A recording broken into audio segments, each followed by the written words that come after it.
Hi, my name is Ginny, also known as Two-Thirds Lotus, and this clip is part of my series analyzing the Essential Bukowski, edited by Abel DeBrito. Nothing has been edited out, so you're seeing this exactly as it was streamed on Twitch, with all the imperfections and tangents of a live stream. If you want to learn more or catch me live, make sure to check out the description, otherwise enjoy the incredible work of Charles Bukowski. Reading The Tragedy of the Leaves, which is probably pretty tragic. I don't know.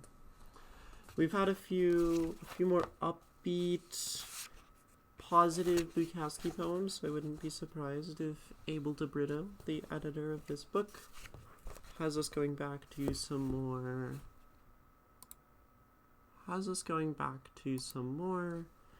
sad, woeful Bukowski. Right.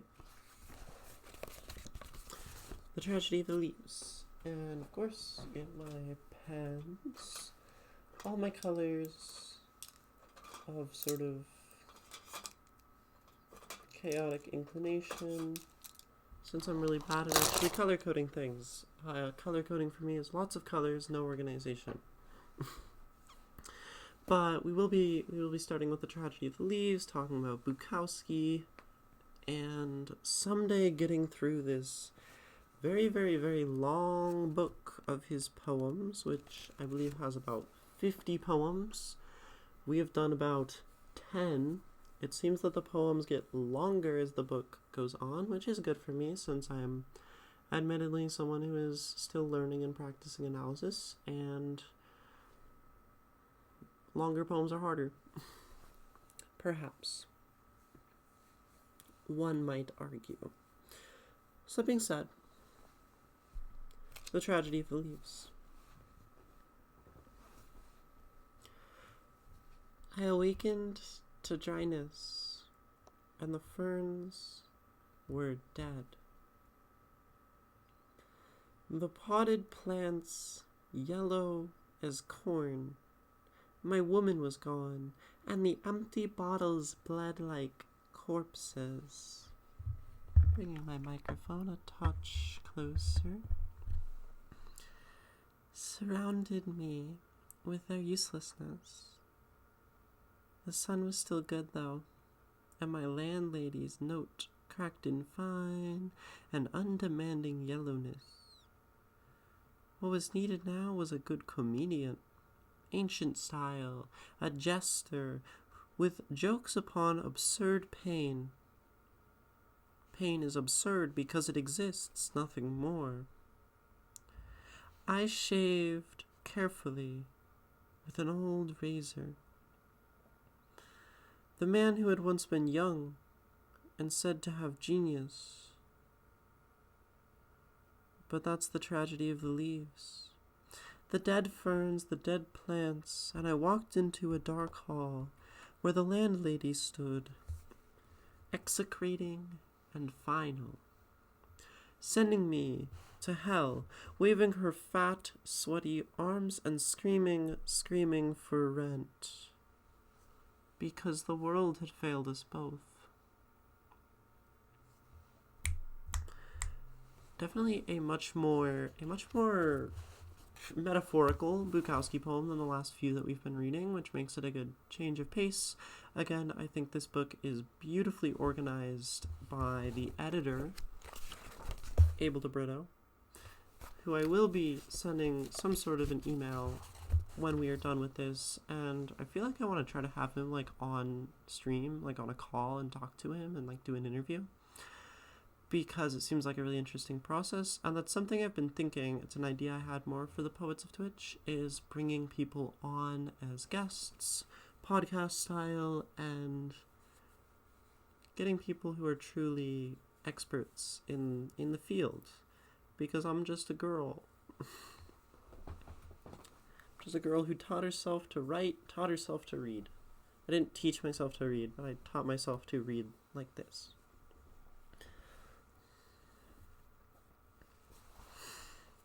The Tragedy of the Leaves. We're going to read it one more time, and then maybe another, and then start analysis. And then once we get through Bukowski, once people are more have trickled in, then we'll get to submissions. They're pretty much open, unless Viking Official shows up, in which case we read his poem. Let me get a drink of water first.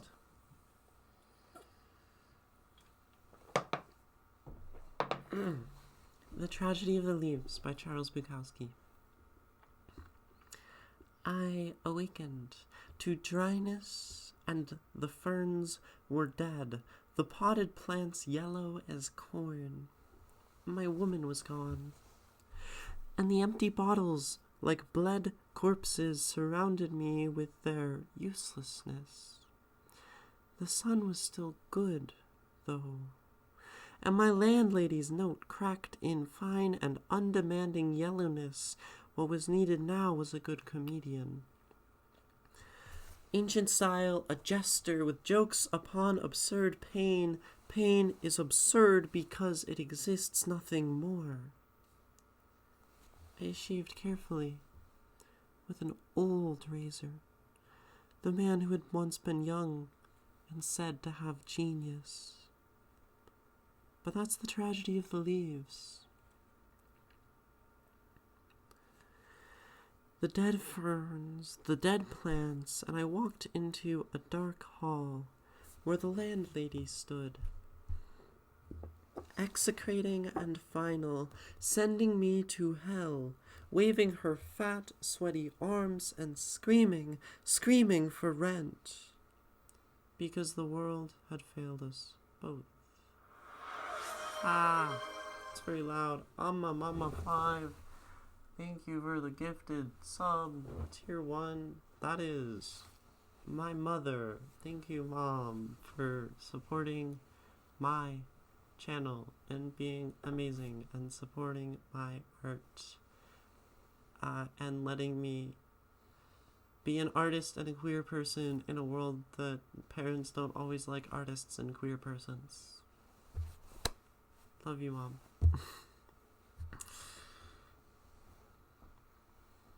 And congrats, Cutesy Cat, on the sub.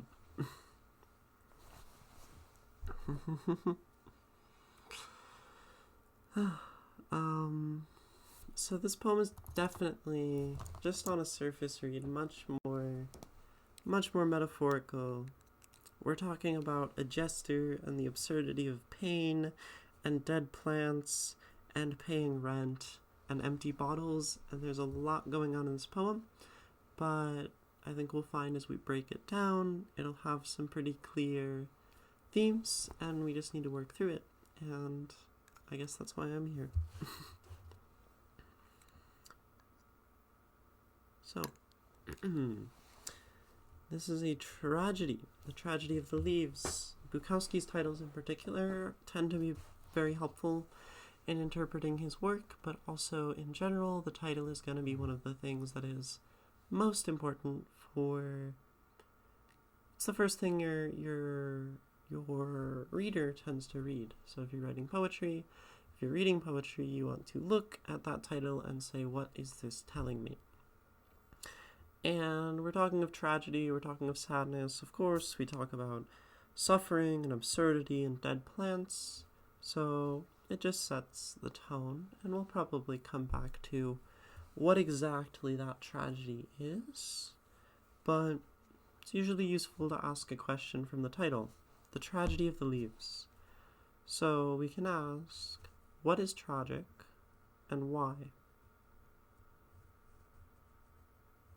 What is tragic? Why is it tragic?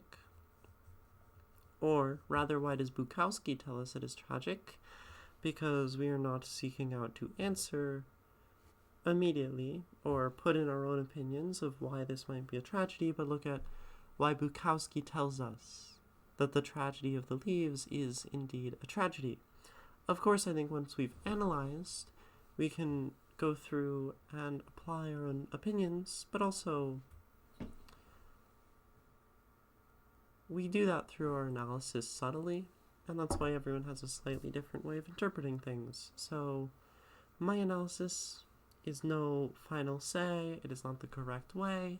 I could be completely different from you, different from Bukowski, and that's not to say that one person is wrong, but just that everyone is unique and singular and has their own interpretations of art. So, I awakened to dryness and the ferns were dead. Death, of course, tragedy. Maybe I'll use purple here to just talk about anything that I feel is relating to that tragedy. The potted plants yellow as corn, and my woman was gone. And empty bottles, like bled corpses, surrounded me with their uselessness. The sun was still good, though, and my landlady's note cracked in fine and undemanding yellowness. What was needed now was a good comedian, ancient style, a jester with jokes upon absurd pain. Pain is absurd because it exists, nothing more. I shaved carefully with an old razor, the man who had once been young and said to have genius. That's the tragedy of the leaves. Well, he does tell us that's the tragedy of the leaves. The dead ferns, the dead plants, and I walked into a dark hall where the landlady stood execrating and final sending me to hell, waving her fat, sweaty arms and screaming for rent because the world had failed us both. So there are lots of things mentioned in this poem that are tragic. The ferns were dead. We talk about death. Drowning devil, welcome. We're reading The Tragedy of the Leaves by Bukowski. And so the first question I've asked in this analysis is just, what is the tragedy? Why is it tragic? Because I've found recently that taking the title and asking the question, the best way to get famous is to run away. What does it mean to run away in this poem? Or, the loser, why have they lost? Who are they? It's Bukowski, spoiler. To the whore who took my poems. That one's more straightforward. That's just a description, but these can often be a good place to start in our analysis. Titles. So, in going through, I awakened to the dryness and the ferns were dead. Death, fundamentally full of tragedy. My woman was gone. Absence, isolation, being alone is tragic. Empty bottles, like bled corpses, so the bottles being related to death, of course, alcohol, losing himself in that, surrounding me with their uselessness. That's a comment on, of course, his alcoholism, but they are useless to him. He is, in a sense, useless amongst them, and that's tragic. Absurd pain. Pain is absurd. There's certainly a tragedy to pain and the existence that we have that is suffering. Bukowski later in his career also became a Buddhist, or later in his life, rather. And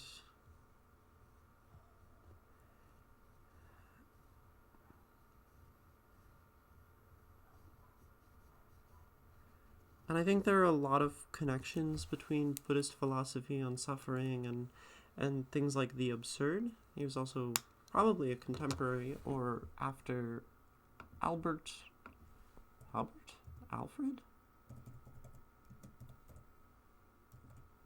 I don't know why I always forget. Albert Camus, 1913, 1960. Yeah, so Camus would have been a direct contemporary to Bukowski. And Camus, his school of philosophy was known as absurdism. And I wouldn't be surprised if this is, in a sense, a direct reference, because absurdism is related to pain and the way we relate to it, and the struggle in the world, and a world that has failed us and can only fail us. And the idea that the world is something that fails us, I would say, is both absurdist and Buddhist thought, in a sense. So I wouldn't be surprised if this was later in Bukowski's career, and we'll look it up. But then, the man who had once been young. Hold on. Let me write this down. Blue year, so we remember to answer that question. A lot of analysis comes down to asking questions and then answering them. And sometimes things like context. What year is this from? Where was it published? That kind of thing. What was his life circumstances at the time? Can very much give us information about the poem. Some people do prefer to keep it all on the page. It depends for me. It depends on the poem. It depends on my mood. Honestly, sometimes I like the process of researching a poem for a while and learning all the cool little secrets about it that are kind of easy to find now that we have the internet, but it is still a very worthwhile task. Also, Drowning Devil, I welcomed you in, but how are you doing today? Amidst the absurd pain of life and the world that has failed you. I shaved carefully with an old razor, the man who had once been young. Time moving, right? Is tragic. It necessarily means loss, it means death, it means people being gone and leaving. The movement from young to old is, of course, time. Good. Tried out the challenge that I gave you. Well, I'm glad that you've taken me up on that and written something a little different, maybe. Figured out I struggle hard with longer poems. So do I. I've written a few short poems recently, which maybe I'll share later on the stream, but it's a completely different process. I'm sure you found, and I'm sure you have your own thoughts about it. Maybe you hated it, maybe you loved it, maybe you like that struggle, maybe you don't want that, but it's good to push those boundaries. That's the tragedy of the leaves. And this is in reference to the once being young and having genius, and losing that to time, as far as I read. So in a sense, Bukowski does tell us, he answers our question, what is the tragedy of the leaves? Time. Time is what makes these leaves die. Time, the woman is gone. Time filled with poor decisions. The mere existence of pain in the axis of time. I wrote one, and it's more a short story in the format of a poem. Okay. Well, are you happy with it? Do you think it is done? Or does it have work to be done and improvement to be had?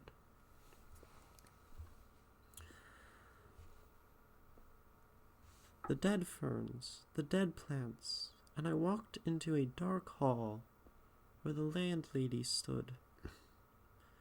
That's probably tragic too, the tragedy of rent. He does actually kind of say that at the end. Execrating and final, sending me to hell. Waving her fat, sweaty arms and screaming for rent. The worst thing in the world, because the world had failed us both. And I feel like the next question that this begs is we talk about kind of existential suffering, and we talk about loss of people, them being gone, substance abuse, absurdity, the inevitable aging that we face. And then Bukowski ends his poem, and of course death and the cycle of life and it.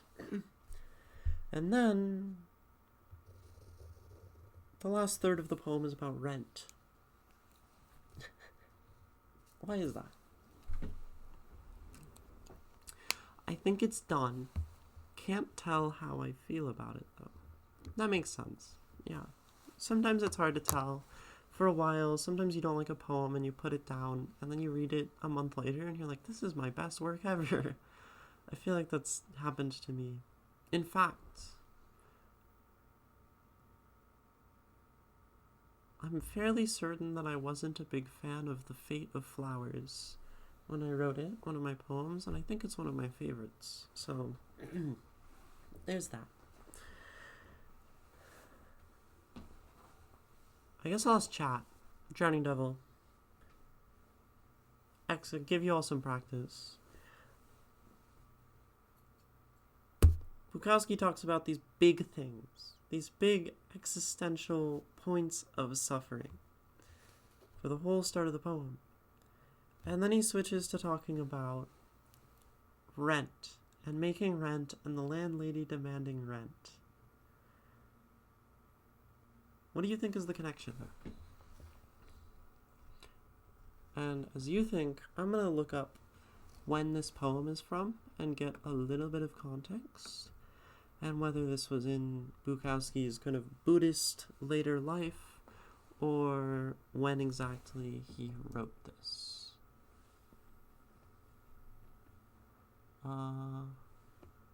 The tragedy of the leaves.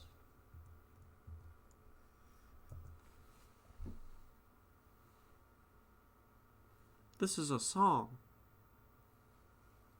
What? It's a song? Is there a recording? Make a high-quality voiceover in 5 minutes. Okay, this is interesting. This is why you look up context. The Leaves by Charles Bukowski. I awakened to dry. See, that's just a reading of the poem. But then some sources call it a song.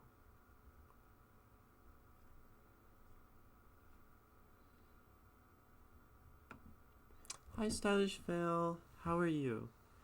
So, The Tragedy of Leaves was written by Bukowski in 1963.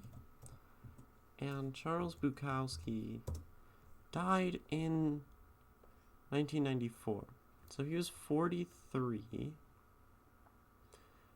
I want to know when he started his, like, I'm a decent person era. Okay, so this was kind of in his... He was writing chapbooks. He was in... Okay, this wasn't in his, like, reformed era. So to speak. I read it over a bit, and I don't know. Maybe it's like, the older you get, the more your brain gets focused on the mundane. I don't know. Interesting. And Stylish Fail, you're working on Penguin's hat. That is very exciting. What color of hat did they want you to make for them, if I may ask? I think it's so cool that you make all these hats. It's very fun. Finished it? Wow. You were like right about to finish. So, I'm gonna write this down. Drowning Devil. The mundane. I really like that, and it's something I've thought about a lot before. And honestly, something that hasn't been on my mind much, probably because I'm not doing very much to appreciate the mundane these days. When I was in college, I would look at the leaves falling and sit there for like hours on a bench and do nothing and appreciate every little detail, probably in the same way that he does here. So that's an interesting thing to talk about. Guess Penguin's colors. Um, like a dark purple. You said colors, so maybe there's some other stuff, but I'm thinking dark shades because they like write scary poems. But they could like completely go the other way with that one. It's a cliche. For a reason that you get excited about your appliances in the 30s. In your 30s, fair enough. Penguin is black and white. That makes so perfect sense. So perfect for Penguin.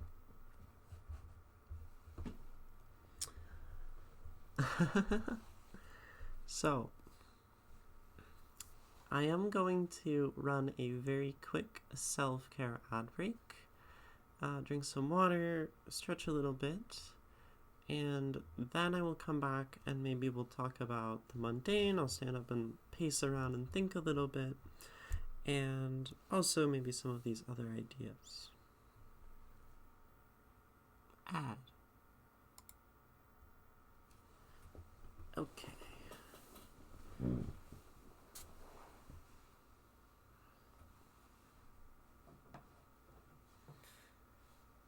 And my loyal subscribers get to watch me walk around the room.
Okay, welcome back and welcome in for anyone who joined during the ads.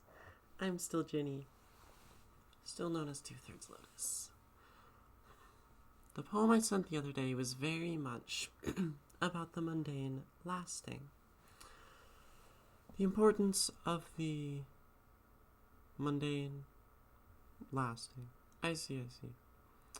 Under the apple tree, I really adore. Welcome in, Raiders. Tatsumari K. Thank you so much for bringing your community over to me. I am glad to see you, and I hope your stream went very well. You've had a ton of coin dumped on you. Yes. Let me do the old shout out. What is, sorry, my hand is in front of the camera now. Put on my face. Hello. Oh my gosh, things are breaking. Where's Twitch? Oh, I've right here. Shout out at Tatsumari K. So welcome in. We are currently reading some poetry and doing some analysis. So I'm reading Bukowski. I normally read like some kind of published poet at the start of stream, just as people come in. And then I switch to my personal kind of project series, which is the Poets of Twitch, where viewers can submit their work through a Google form that I have. Anyone, new, old, you all raiders, I'd be happy to read your work. And you can do that. I hope you enjoyed Tatsumari's stream. I hope you enjoyed your stream, Tatsumari. And if you need to hop off Twitch, you or anyone else, please do.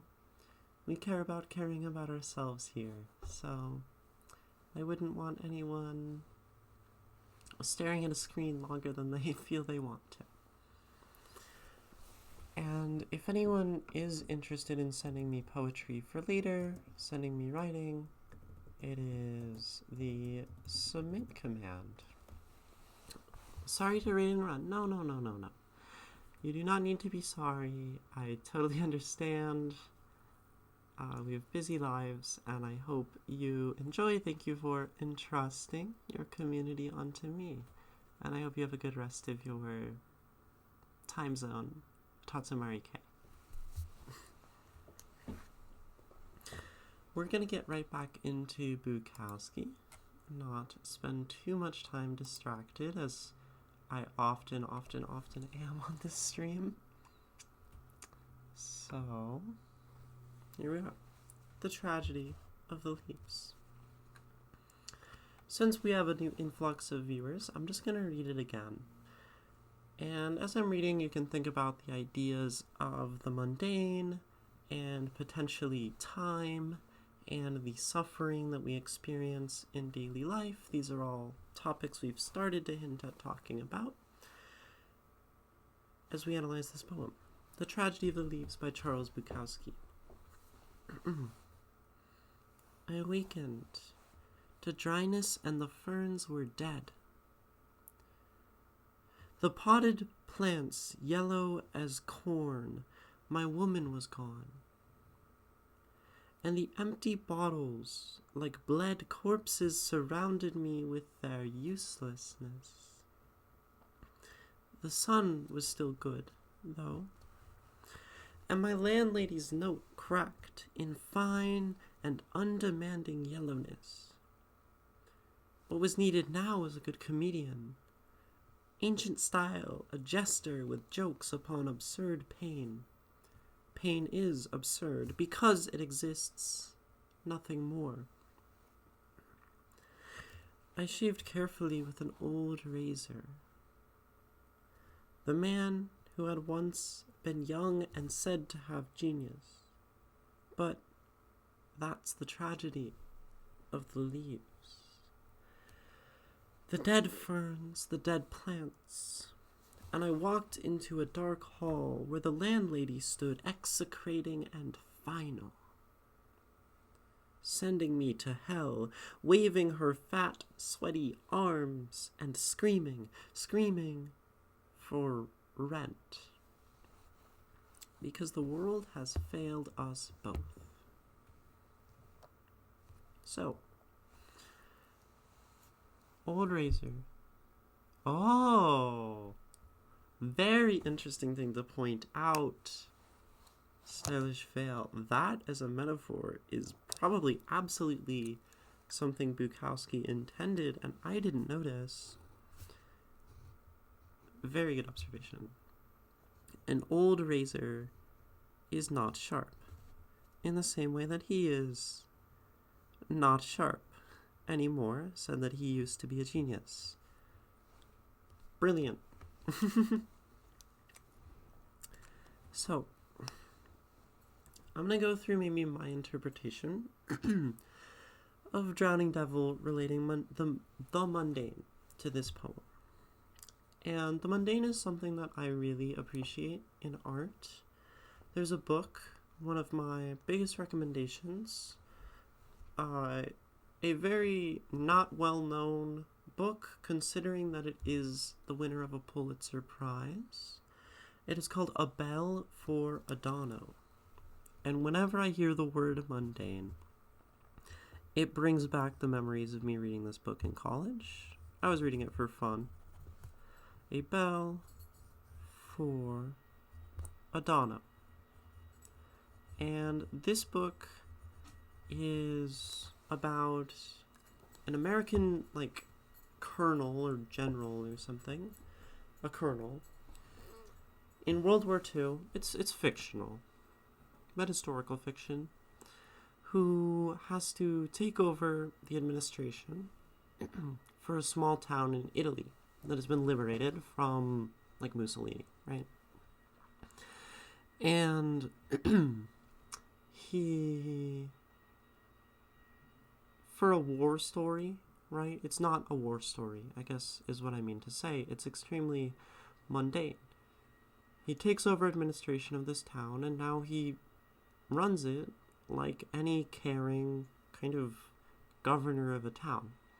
So he sets out to help the people, make sure the fishermen are safe from, naval mines from World War II, and help the farmers and all sorts of things like this. Just little mundane, almost slice of life things, if you're familiar with that word, slice of life, in anime.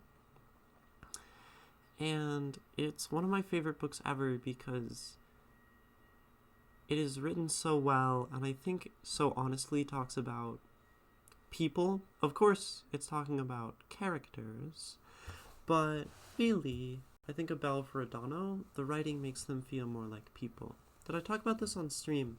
Someone recommended it to me before.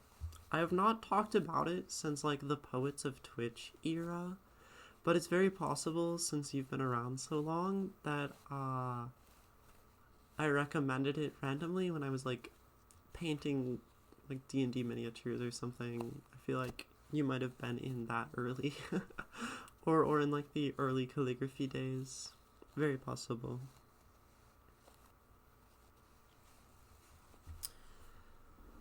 So, the mundane. Taking beauty, potentially, is how I like to see it, in the things that are simple. You got it in calligraphy, okay. Of course, the mundane can also be not so beautiful, and I think that might be what the end is talking about. So, Drowning Devils said, well, it seems like it's about one aging and becoming more interested in the mundane. So let's use green to talk about mundane things.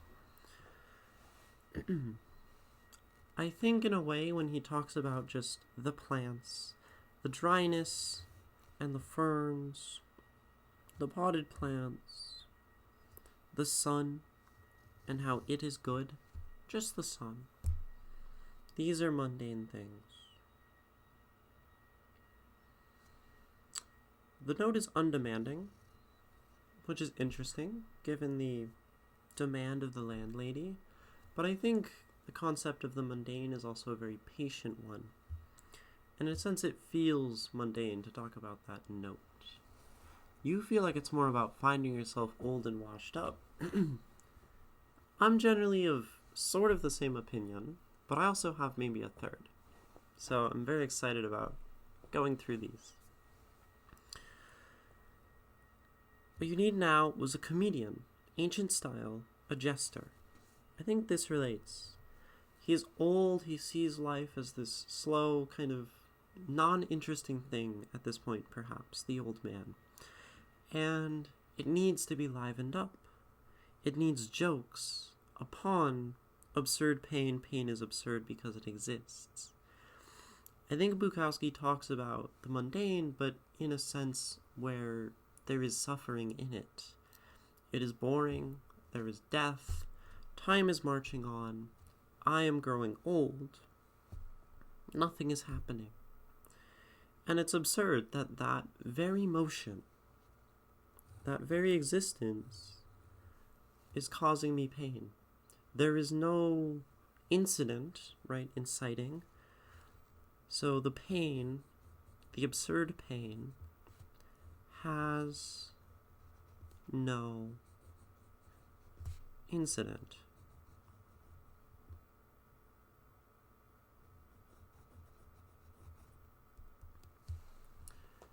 Incident just meaning thing to incite it.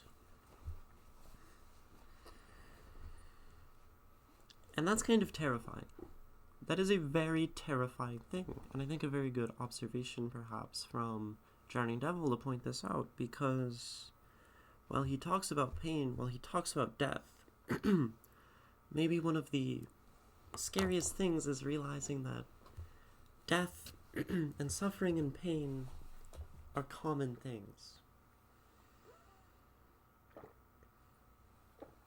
The plants die every day. Men grow old. Time moves on without incident. That's the tragedy of the leaves. The dead ferns and the dead plants. And so, I walked into a dark hall where the landlady stood, execrating and final, sending me to hell, waving her fat, sweaty arms and screaming for rent, because the world has failed us both.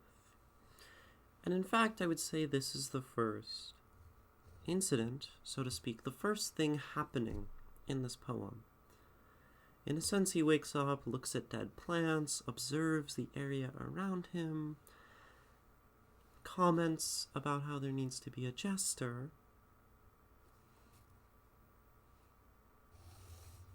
perhaps the landlady. Just a thought that came into my head. Something to liven it up, something to make change, something to cause incident. And that is the landlady here. Screaming for rent. Because why is one so obsessed with rent? Money. There are much more absurd things.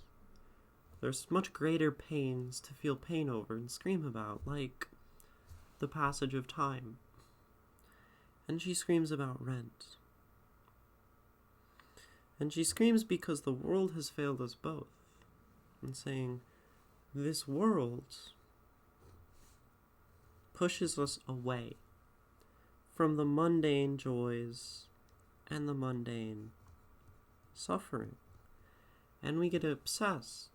We get caught up in... She has him as a tenant, yes. He talks about the landlady in multiple poems, actually, and how he's late on rent always and never pays his rent because he's Bukowski. A more self-loathing interpretation.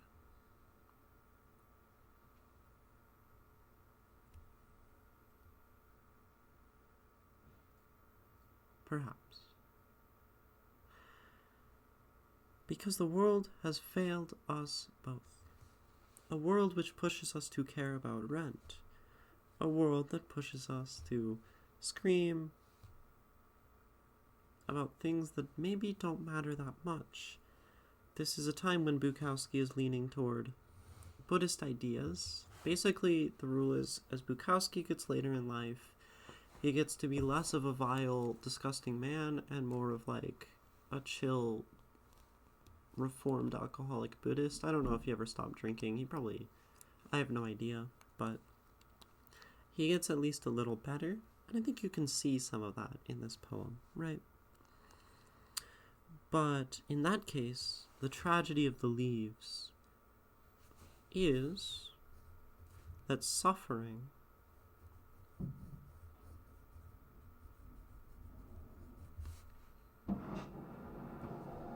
is mundane. It continues, and perhaps also as a footnote, that people add unnecessary suffering to others. The world has failed this woman because she needs to demand rent from others to get by, and he needs to pay rent so that she gets by, and he needs to pay rent to have a place to live. These are unfortunate things, admittedly. If you're caught up in capitalism, you might say like, oh, well, that's like normal, but why should we have to be beholden to someone else, paying them to have a place to live, in a world where we have an excess of houses, at least in my country, in probably most of the developed country people that are watching a Twitch stream in their spare time. Not to assume. But it's an interesting thought. So, Stylish Fail, you wanted to talk about how this is about getting old. Which is similar. But maybe that's another answer. I do like the participation happening. It's fun. It shows me different angles I can take and look at this and go through the whole poem. So, or maybe just because I am in that stage. Yeah, I mean, that's the thing with interpretation is, as we interpret, as we look at words and take meaning from them, that is entirely based on our experiences. I cannot experience the tragedy of the leaves or interpret the tragedy of the leaves in the same way that you do, which is why I think I'm going to try to move more toward this kind of thing where I ask chat, well, what do you think from this poem? And even for viewer poems that are submitted as well, because I find this much more engaging. It's fun working with others to find meaning to something that may be meaningless. That true. Could be meaningless. Bukowski could have just jotted it on the back of a napkin and then decided it was interesting enough to publish. Who knows? So, age. I awakened to dryness, and the ferns were dead. The potted plants yellow as corn. My woman was gone. All of these things, I think, are part of age. Of course, death, but the potted plants growing, still alive but yellowing and withering. Perhaps this is something that Bukowski relates to. Being a person who is, metaphorically, yellowing. It reminds me of moments where I just felt I failed in life, or didn't find my potential, but especially feeling not fun anymore. I'm gonna write that down here. For yours, not fun anymore.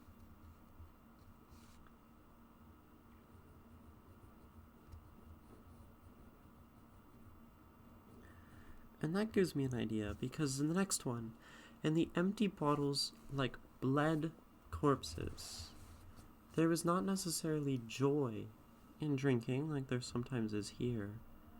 It was not fun. There was suffering in this consumption. It was bad.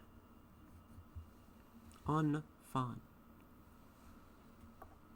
That last one is common with people trying to kick addiction, including me. Yeah, that probably relates here, right? The fear you don't have the spark without your substance. Yeah. And then, of course, the empty bottles surround him with uselessness. They cannot give him that. You have a completely different perspective.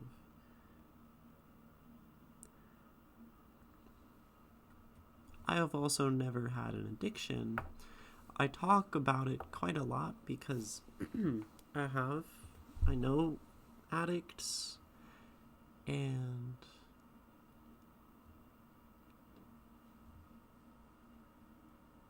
I don't know, like, I can't understand in the same way that people who have struggled with addiction can. So maybe I need to be an alcoholic. I've had this thought, just become an alcoholic to relate to Bukowski. That's a joke. I'm not going to do that. Although I was listening to Porter Robinson's Year of the Cup earlier because I went to his concert last night. My sister took me. I don't know. I know, don't. I don't like being drunk. You have a completely different perspective, so whether you are looking fondly and you're drinking, the fear of being boring is very real. So that idea has been or could have been frightened. Yeah. The idea of a has been or could have been is frightening. Yes. To turn into a boring old person. Also, your chat under good... You are right. Chat is not showing up there. That's especially interesting because the alert box is working. Does it work on the other screens? No. It doesn't. It should be a... Okay, I know what it is. I added an alert box from Twitch instead of from Streamlabs. And I deleted the entire Streamlabs overlay, I believe, when I put in the media source from Twitch for my notifications. So I ended up deleting the chat overlay alongside with it. So I'll make sure to fix that. Not right now, but because we're streaming and all that. But I will get that fixed.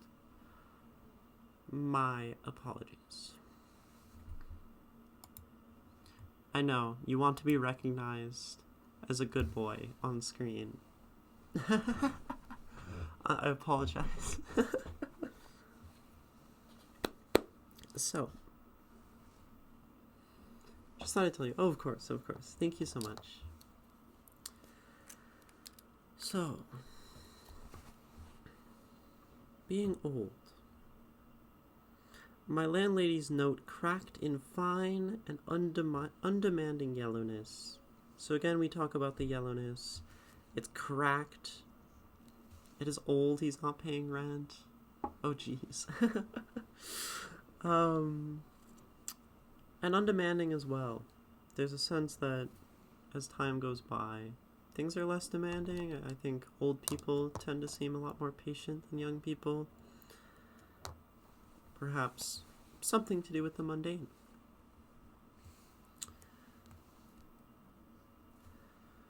And what was needed now was a good comedian, ancient style, a jester with jokes upon absurd pain. So this potentially does relate to the idea of being old and not being fun, right? Needs fun, needs to make light, make good of these things. How did you come by less demanding? Well, so it says here undemanding, and more so that as life goes on, right, you've experienced more of it, and the things that seemed important in the past maybe are less so. The demands which you once thought were important as a young person no longer are. Maybe a metaphor, maybe not. Could just be talking about the note and his observations of his life. I see the jester as who he used to be. Yeah, and he does say ancient style, of course referencing the idea of like a court jester, but it is the old version of himself, the ancient jester. It's interesting that society at large has made it so that more dangerous things seem fun. That is an interesting thing. I don't think it's society. Yeah, Starshell says the same. There is a thrill in putting your life at risk. There's a thrill in like knowing that you're standing on the edge of something and life could end if you fell off. And yeah, society's not going to approve of that. Society exists to keep people in society and do the things that society does, right? Society never approved of your escapades, yeah.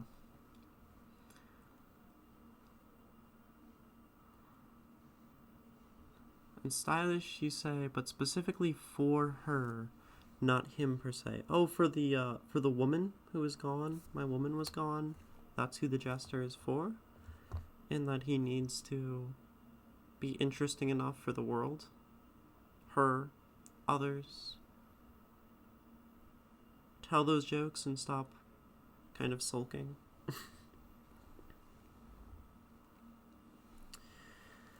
Because it exists, nothing more. I carefully shaved with an old razor. So there we go. You said this earlier, the idea of not being sharp, the man who had once been young and said to have genius.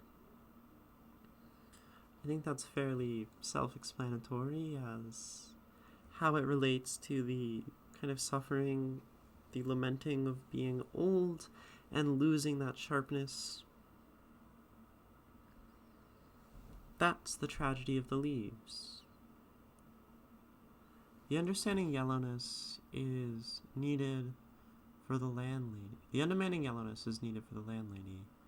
It is a contrast. Yeah, it could just be a tool that he sees the note as undemanding. She sees it as very demanding. Poetic tool, but again, that I find maybe has some relation to this old and mundane, these ideas. I don't know, I'm pretty sure I'm the youngest person here, so I'm still figuring this shit out. Yeah, I'm 20. I think you're younger than that, Drowning Double. It's really fascinating. You're 21. Okay, well, I'm the youngest person here. It's really funny being the youngest person on my stream. No, I mean, I look back a year ago and it's like, I was in a completely different place. I never thought I would be a poet and streaming on Twitch and making this like my life. 2 years ago,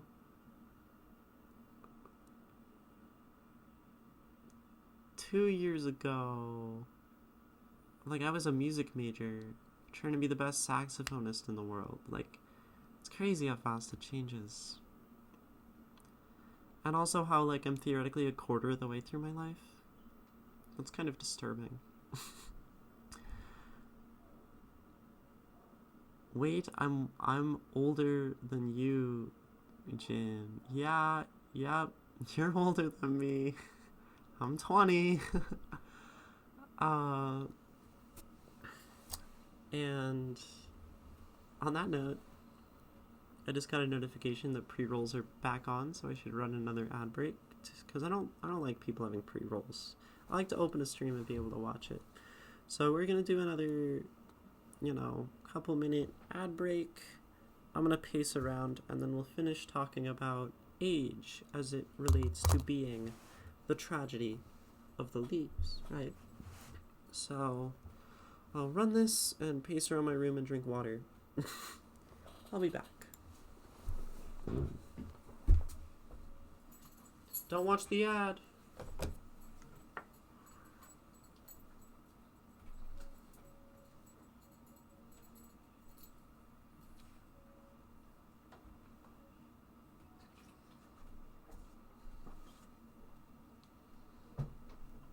Would you like to leave? Bye-bye, heartburn.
Are the ads done? Are they still going?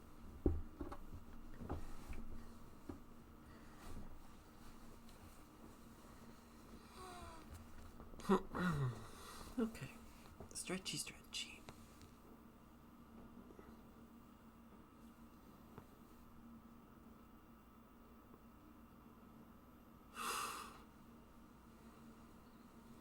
Stretch. Stretching is good for the soul. Okay, welcome back. I see that the ads are done. I hope that no one watched them. I hope that you got some water and took care of yourselves. And we're going to finish out talking about the theme of age and some of Stylish Vale's interpretation of this poem, which I appreciate. And I know I'm sort of also going through and saying, here's how I interpret age through this poem, but I don't think there's a better way to do it than doing that and having you comment as I go. So that is the tragedy of the leaves, age. And then now, what is the landlady? And I think you said, Stylish Vale, that you mentioned the landlady earlier and probably have some idea of her relation to age here. But I walked into a dark hall where the landlady stood, execrating and final, sending me to hell, waving her fat, sweaty arms and screaming for rent, because the world had failed us both.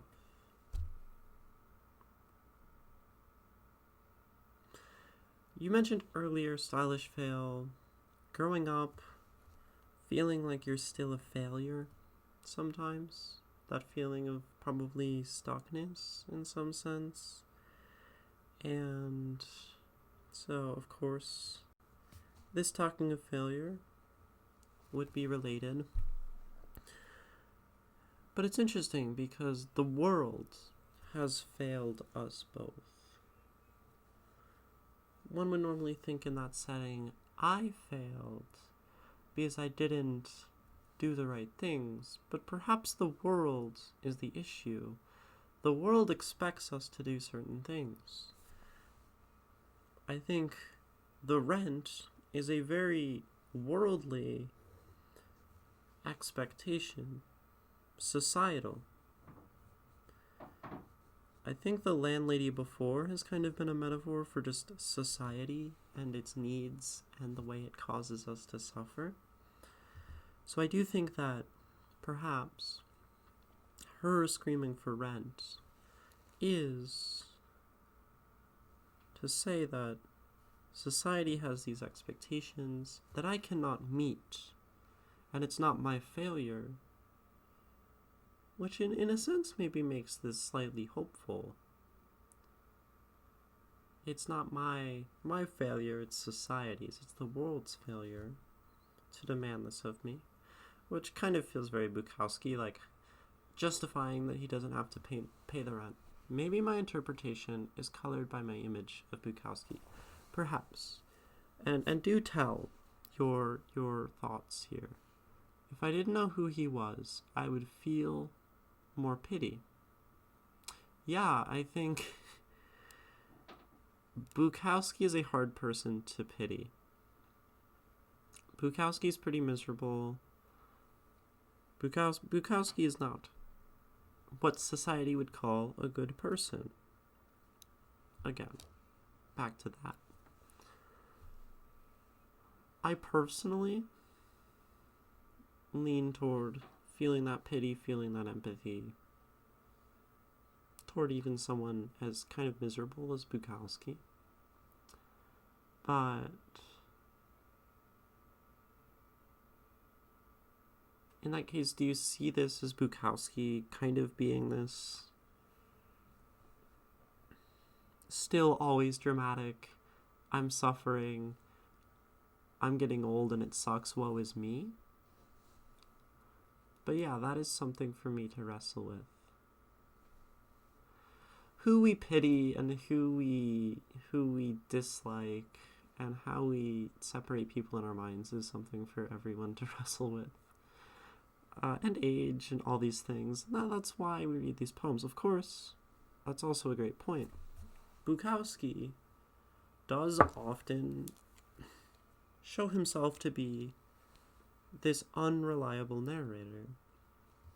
Bukowski, as I've said before, invites us to critique him as we read the poems, not just critique the landlady, not just think about the plants or the jester, which could be him, admittedly, but to talk about the narrator itself and say that he's kind of unreasonable. Because he is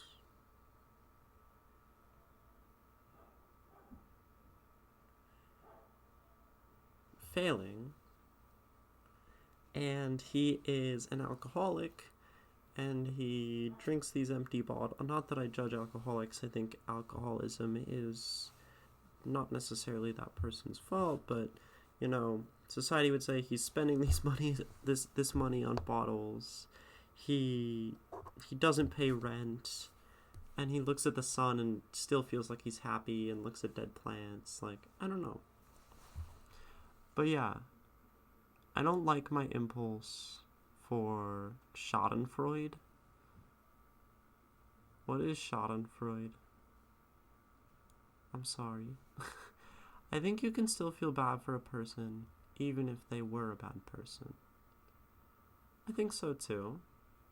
Doesn't match my values. Yeah. I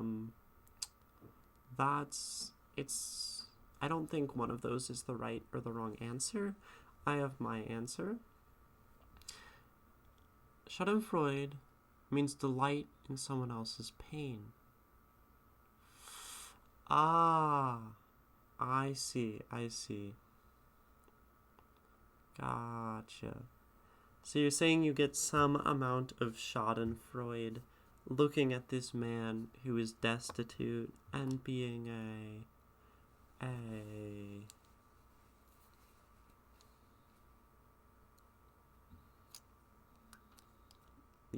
Yeah. Interesting. And I think if there's anyone who you want to read for the purpose of Schadenfreude, it's an A, right? Yeah. It would be Bukowski. All he really does is write about his own suffering. Granted, you said you don't exactly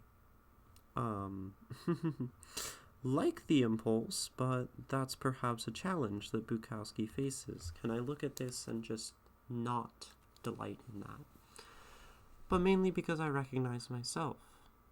You always hate your own shortcomings the most. Yes, absolutely. I struggle extraordinarily with the double standards I place on myself and the way I can accept other people for so many things.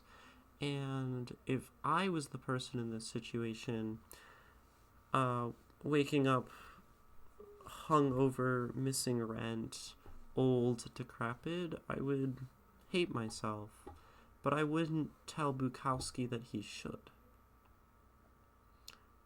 And that's maybe the most difficult thing for me, actually, in life, is that double standard. How I treat myself versus how I treat the world. And maybe that's evident in some of my work, maybe it's not. At least that's the case for me. I'm 34, live with my parents, dead-end job, and physically not great. Yeah. And I think, I'm sure you've heard it a million times, there are ways out. There's still, like improving one thing at a time, all of that, getting better, whatever. But yeah, it's really hard. So there's some self-image I project on the poem. And that is why interpretation is a vulnerable thing, and why sometimes I'll do this where I'll just go through potential interpretations and not necessarily tell you all mine, and sometimes not even come to one. Oh, I'm happier than I've ever been. That's wonderful. That is good. And that's like the start, I think once you're happy, this is just something I've been thinking lately, is once you are happy, opportunities, I think, come in greater quantity and quality. An appreciation for life, an ability to see the positive in things, I would say, actually contributes to success. Mellow and Tears. Hey, Ginny. What am I doing? We are reading The Tragedy of the Leaves by Charles Bukowski. We've actually gone through talking about Drowning Devil's interpretation of this poem. More talking about the tragedy being the mundane and how that existence is. Stylish Fail's interpretation, saying that this is age and other things, but that's the core. And trying to find the answer of what is the tragedy of the leaves. So I might go through some of my thoughts, which my initial interpretation, or the first one I saw, not necessarily the one I like the most, or that I think is final, was not the mundane, not age, but time itself. Which is slightly different, and of course these are all in the same general scope of things, because we're looking at the same poem, right? And Mellow, if you have thoughts, if you notice things as we go through that aren't on the page or I'm not mentioning, I think we would all be super pleased to hear your interpretation as well, right? So, I awakened to dryness, and the ferns were dead. So again, death, time, fairly simple. The potted plants, yellow as corn. We've already talked, that just relates in the same way to death. My woman was gone, and the empty bottles, like bled corpses, surrounded me with their uselessness. The sun was still good, though. We haven't talked much about this line, and this is something that now, in rereading it, I feel like maybe contributes to this interpretation, talking about time. The sun is something that will, at least as far as we are concerned, the sun never changes. It is constant. From our perspective, and I mean that's the beauty of the relativism of time, the sun doesn't change. It was behind clouds, but it's always there. Night falls, it's still there. And in a sense, it being the thing in this poem that is still good tells me maybe that it is those things that are constant, that are not beholden to time, that can maybe ground us in a world where time marches on. And time, of course, relates to age. Oh, skipping ahead. Let's not do that yet. So, and my landlady's note cracked in fine and undemanding yellowness. So this tells me, right, the note is old. She wrote him a note some days ago, some weeks ago, some months ago probably, about rent. And he is not engaged with it. Time has cracked it, sort of started to wear it down. And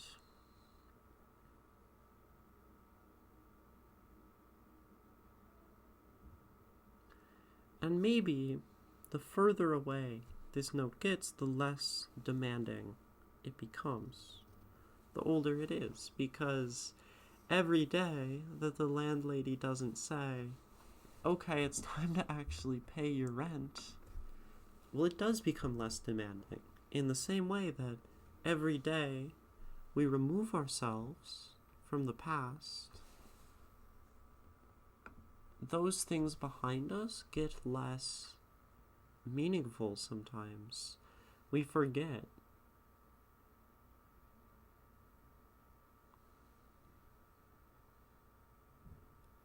we thought in high school or in middle school or elementary school, that would be like primary, secondary, that things were important. We cared about this test or this girl or this boy or whatever in between. And those were the important things to us. And now as time goes on, like a note demanding rent, the further away we get, maybe the less important that thing actually is. What was needed now was a good comedian, ancient in style, a jester with jokes upon absurd pain. Pain is absurd because it exists, nothing more. And this is where I'm going to talk a little bit about philosophy and Camus.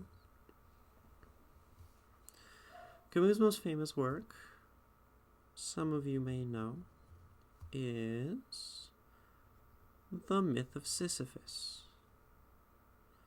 where we have this man, Sisyphus, and he has to push, he is kind of cursed by the gods, to push a boulder up a hill. Yes, stylish Phil knows Camus. If you don't, I don't recommend this book right now if you're new to philosophy. I have not finished it because it mostly just talks about other philosophers. I would first, if you're looking to get into Camus, I would recommend The Stranger first. This is a much more accessible book. Yeah, I've read half of it twice. Sisyphean, even. Or maybe I read like half of it, and then I read like a quarter of it. I'm like, why am I doing this? But Sisyphus is cursed to push the boulder up the hill. And every time he fails, and the boulder goes all the way back down. There's a video game. There's like the Sisyphus video game. I would play that on stream. Also think like Getting Over It with Bennett Foddy, that video game. That is Sisyphus. I think he mentions Sisyphus in that game. Right. So it comes rolling back down. And this is the eternal plight of Sisyphus. I'm going to spoil The Myth of Sisyphus. It ends with "one must imagine Sisyphus happy." That's the final line. And my thoughts on Camus is that the point is, time marches on. We have nothing to do about it. We are beholden by certain expectations of society. We are forced to climb mountains that don't really make sense. And there is this pain, we suffer. If I'm relating this to the poem as well, we suffer all the time, and there's no reason for it. And that is our curse, to live and have to keep living. We have to keep living in a world where all we do is roll the boulder up and fall back down. We face suffering, we feel better, and we face suffering again.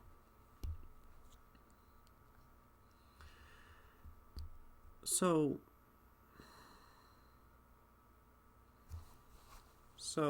and I say this because I'm relating it to Camus, because his philosophy is absurdism, and he was a direct contemporary of Bukowski. So, I'm confident in saying that Bukowski would have known of and probably read Camus, because he mentions in a prior poem, the last poem we read, Jean-Paul Sartre, and he was the kind of direct philosophical predecessor to Camus in the existentialist school. It kind of went like Nietzsche, Sartre, Camus. There might have been a few more steps in there. And we fruitlessly try to find meaning in the rolling. Right. There's only absurd joy. You have to imagine Sisyphus happy, because there has to be some underlying contentment with this absurdity. if we are to keep rolling. Otherwise, the first line of the myth of Sisyphus, the only true philosophical question is that of suicide. That's how he starts the book. And because we keep living in this pain. Honestly, whenever I hear about that story, all I can wonder is how big the boulder is. And that it's still a struggle to roll, but still possible for a human to roll. I mean, yeah, it's Greek myth, right? So, Ms. Thee, thank you for the follow. Glad to have you in. We are reading poetry, but taking a bit of a tangent to talk about Camus, Buddhist philosophy potentially if I want to, because that's more my philosophical wheelhouse, and how big the boulder actually was for Sisyphus.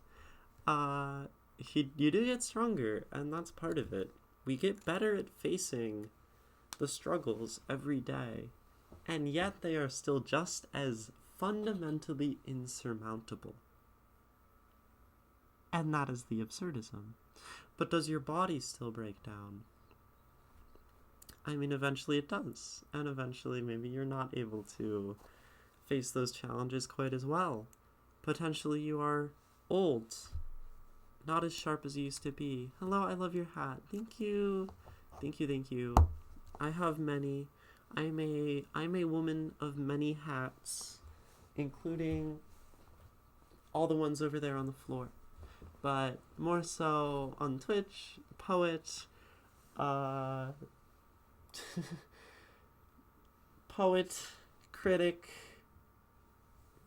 calligrapher, musician, philosopher.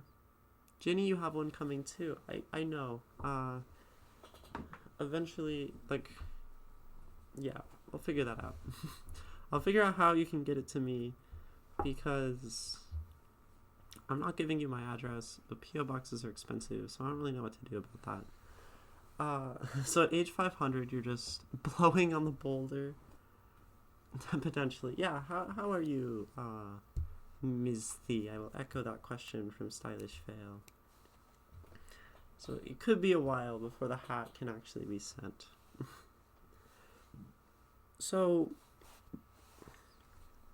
then the tragedy is that we go through time, we suffer, we grow old, we lose things, we lose people, we lose our sharpness. That's all time, right? And that's maybe if we're talking about time, a transcendental thing. Again, if we're talking Kant, philosophers, time is so fundamental. And if that is suffering, that is the tragedy of the leaves, then why does Bukowski end with the landlady? Well, perhaps it's because the tragedy of the leaves is the true tragedy in life. So you're good, a little sleepy. Well, if you're too sleepy, make sure to get some sleep. Or just, I don't know, if stream is relaxing, then enjoy it in your sleepiness. I'm a little sleepy too. I was up very late last night going to the concert here in Vegas of Porter Robinson, and his set, I think he was on stage for more than 2.5 hours, and there was an opener. It was kind of insane. The landlady is a metaphor for the demands of society. Yeah. And these are the demands, and these are the everyday sufferings, the hell, that society has us face constantly. He, of course, ignores them, as you say, potentially maybe because of how minimal they are to him in relation to the tragedy of the leaves. Maybe because he knows that none of this is what really matters, the societal sufferings. So he just doesn't. That feels very Bukowski. there's a lot of times, I think, in his poetry where he just decides to not engage with the structures of society. And if we want to talk about the beautiful organization of this book, the prior poem, the best way to get famous is to run away. Success to him is predicated on running away from expectations of society. And here he is, in a different way, talking about how he does not engage with them. Right? So that's my interpretation. My interpretation is time, the sort of transcendental, fundamental suffering as it relates to society in this poem. And it does make sense that it's the tragedy of the leaves. Leaves are something, they're plants. They're not beholden to society. The leaves don't care about rent. It's a great line. The leaves don't care about rent. They live, they die, and that is like the cycle of things. Yet we have invented all of these additional sufferings to face. And maybe that is part of the tragedy of the whole thing. It adds to the tragedy of the leaves that we create so much more suffering. Does anyone have alternate, additional thoughts? I mean, we've heard 3 interpretations at this point. Other thoughts? Otherwise, I think I will do the final read. I've really enjoyed this poem. I'll tell that to my landlord. Yeah, good idea. Show this, landlord comes to you for rent, stick Bukowski in their face and like, look, this dead, alcoholic, miserable, wife-leaving poet told me not to pay my rent. I don't have to pay rent. I think that would work amazing. Drowning Devil. Yeah, always another read. But I normally do like the final read as one to just enjoy it, 1 or 2 reads for enjoyment. But if you want another read and then maybe more time for comments, that's fine. But it's also been an hour and a half on Bukowski, so I think I'm going to do 1 or 2 final reads and call it here on the Tragedy of the Leaves.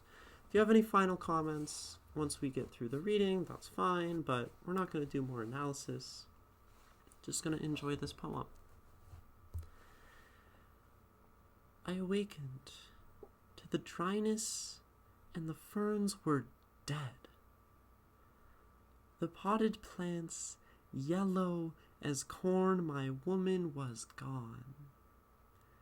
And the empty bottles like bled corpses surrounding me with their uselessness. The sun was still good, though, and my landlady's note cracked in fine and undemanding yellowness. What was needed now was a good comedian, ancient style, a jester with jokes upon absurd pain. Pain is absurd because it exists. Nothing more. I shaved carefully. With an old razor, the man who had once been young and said to have genius, but that's the tragedy of the leaves. The dead ferns, the dead plants. And I walked into a dark hall where the landlady stood, execrating and final, sending me to hell, waving her fat, sweaty arms and screaming for rent. Because the world had failed us both. The Tragedy of the Leaves by Charles Bukowski. Thanks for listening to me and my thoughts on Bukowski. Make sure to check out the rest of the series if you enjoyed, and follow or stop by Twitch if you want to see more. See you there.